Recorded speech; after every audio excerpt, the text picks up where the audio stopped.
Players are often referenced by their 11v11 soccer numbers. The standard system of numbers in soccer positions began in the 1920s by Arsenal manager Herbert Chapman. He felt that numbering each player would make it easier to teach those players that are still learning about each position. He numbered players in ascending order, beginning with the goalkeeper and then going from right to left up the field. The most popular formation of that time was the 2-3-5, where there were 2 defenders, 3 midfielders, and 5 forwards. This resulted in the 2 defensive players wearing the numbers 2 and 3 because the goalkeeper had the number 1. The 3 midfielders got the numbers 4, 5, and 6, and the 5 forwards wore the numbers 7 through 11. Bench players are given 12 plus. This is why the numbering doesn't always make the most sense if you look at it today with the standard 4-4-2 soccer formation. Also, some teams don't use the traditional numbering system to make it so that the other team can't pick up as easily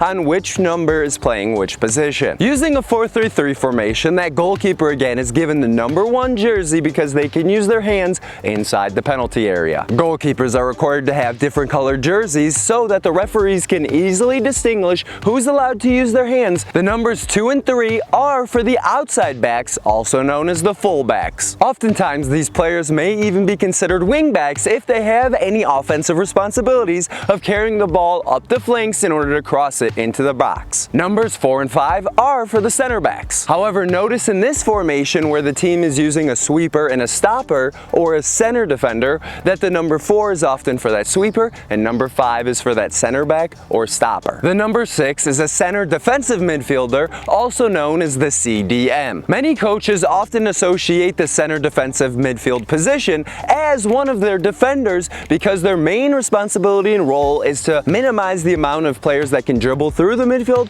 or pass the ball through the midfield. The number 8 is for center midfielders. Oftentimes, true center midfielders are referred to as box-to-box midfielders because they need to be able to play both clearing the ball out of their own box and dribbling it out, as well as scoring in the other team's box. The number 10 is the center attacking midfielder, also known as the cam. This player is usually the team's playmaker that's responsible for getting a lot of assists by playing wonderful passes to those strikers and forwards for them to score. Numbers 7 and 11 are usually for wingers in a 4-3-3 formation or for outside midfielders in a 4-4-2 formation. These players spend their time in the field's flanks and often do the most running while touching the ball the least. And the number 9 is often the center forward, or it's sometimes used for the striker. Forwards are often responsible for 5 main jobs: receiving clearances, holding the ball, making passes to strikers and wingers, poaching goals from headers, and contributing powerful long-range strikes. And subscribe to watch my videos first.